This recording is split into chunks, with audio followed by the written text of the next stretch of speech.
You stayed in an Airbnb. Have you stayed in many Airbnbs in Japan?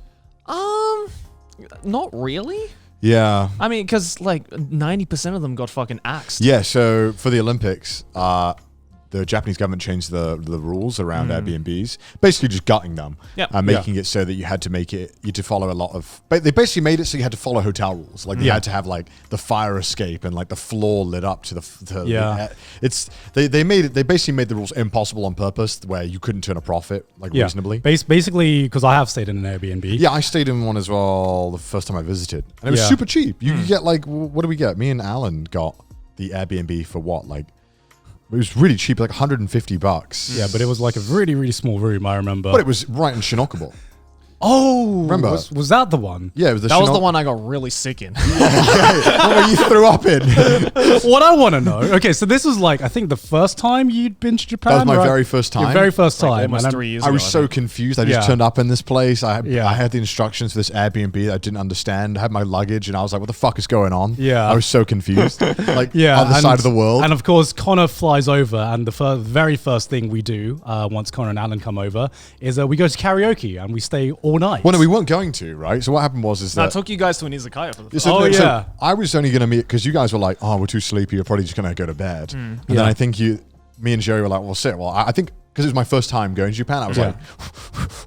So I was like, finally, I can show this. I was like, no, fuck this. I'm not resting. Let's go and get drinks. Yeah, because I was like jet lagged, and so was Connor. I think. I mean, you were jet lagged, but you were running off. You were running on the excitement of course, being in Japan for the first time. I was like, Joey, show me around. Let's go drink. So then Jerry took me to a very I took you to a Kinnokura, and it was during the weekday where they have 100 yen beers. Yeah. And Connor mine was just fucking blown. I was like $1. Yeah. I was like, this is insane. This is like 60p. This is like uni prices. No, not even. Uni prices don't even get this low. This was insane.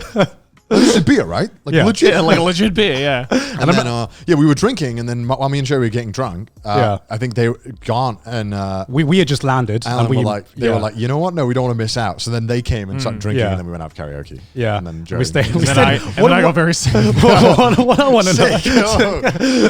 want to know, because I know Joey got very sick, if you know what I mean. I had to stay around your place. Yeah. Who slept on the floor? Alan did. Gaunt's editor, and so this was November. November. No, January. I felt so bad. It was basically it was fucking freezing. Yeah, it was really cold. And we had to have the AC running in the room. Problem was that there was a door. There was literally no room for anyone else to sleep in this room except for 2 people. Yeah. Because I remember going to your place. I'm just like, how the fuck did you fit 3 people in here? It's literally a shoebox. Yeah. And so basically, Alan had to sacrifice his bed for me. And he slept in the hallway. He slept on the hallway. Alan, the tallest motherfucker. Yeah. And by hallway, it was literally like just a single, like very, like it was slept on the floor. It was like a human-sized corridor. Yeah. You could not like fit anything more than just like a fucking human. And it was like there. It was like -5. It was really cold. Yeah. He was just because I wasn't aware that Alan had, given up the bed and slept in the hallway. You were. Because I was out. I was throwing up all night. Yeah. And it wasn't until I woke up that morning and I kind of came to and I was like, where the fuck am I? And then I saw Connor in his bed on the other side. And I was like, oh, okay, I'm in their Airbnb. And I was like, where's Alan? And then I just saw this lump.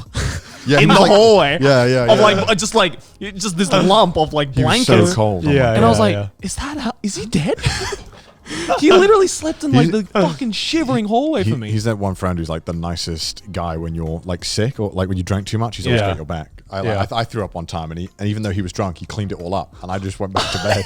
That was the very first time I hung out with him. you hung out with first us. time I met him as well. Yeah, first time you guys met, right? Yeah, and he cleaned up me throwing up. Absolute chat out.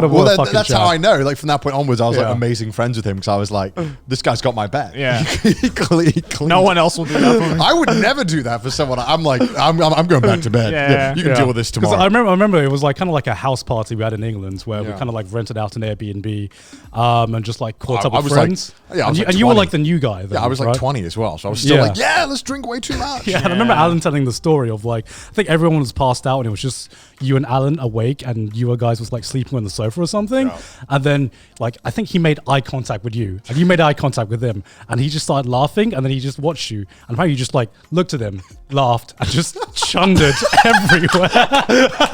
That sounds like it. That sounds. I remember because what was it? You made some drink with like really budget energy drink, and that's like.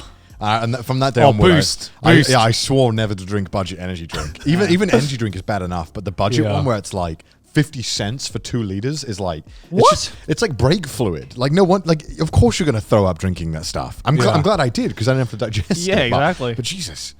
Yeah, we have a mate from home who's now like discovered a new cocktail is what he calls it. It's not a cocktail.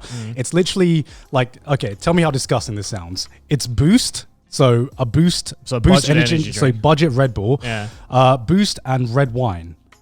Oh my God. That's, Jesus. Does he have like a functioning like taste buds? And I'm just like, I thought we grew out this in university, man. That can't be. Not even uni students stoop that low, dude. Like, I think if you did that in France, you'd be deported. Like, yes, Rick, I'm calling you out right now. It's disgusting. Stop trying to get me to drink it. That's so vile. yeah. What would that even taste like? Could you even taste the energy drink at that point? Because the flavor of red wine is so overpowering. I feel there's some things where even if that tasted amazing, I'm like, no, this is morally wrong. This is too broke for me. Like this is so broke, and there's nothing wrong with that. I just don't want to partake in it. You can be broke. Nice follow up. No, it's fine. It's fine. It's not poor. It's broke. It's different. Broke is a mindset.